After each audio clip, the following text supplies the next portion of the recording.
अमेरिकेच्या संसदेत भारतासह 5 देशांना चिंता वाढविणारा 100% टॅरिफ असलेले बिल मंजूर झाले आहे. रशियाकडून तेल खरेदी करणाऱ्या देशांवर आता अमेरिकेचे राष्ट्राध्यक्ष डोनाल्ड ट्रम्प यांच्या नेतृत्वातील सरकार 100% टॅरिफ लादण्याच्या तयारीत आहेत. 31 ऑगस्ट रोजी सभागृहासमोर हे बिल येणार आहे.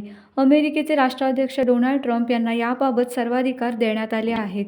जर हे बिल संसदेत मंजूर झाले तर त्याचा गंभीर परिणाम भारतासह 5 देशांवर होईल.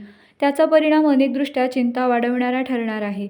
अमेरिकेच्या संसदेत 86-11 इतक्या बहुमताने लिंडसे ग्राहम सेक्शनिंग रूस अँड इराण ॲक्ट 2026 पारित करण्यात आला. या विधेयकाला नाव दिवंगत रिपब्लिकन नेते यांचे देण्यात आले.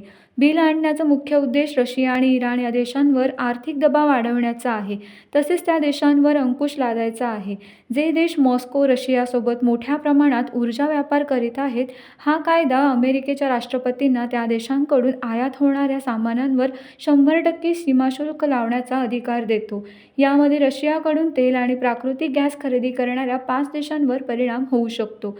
या विधेयकामुळे फक्त तेल खरेदी करण्याचे शुल्क लागू होण्याइतपत सीमित नाहीत, तर कठोर प्रतिबंध देखील आहेत. रशियाच्या अर्थव्यवस्थेला खिळखिळी करण्याचे धोरण आहे. भारतासाठी हे चिंताजनक ठरणार आहे.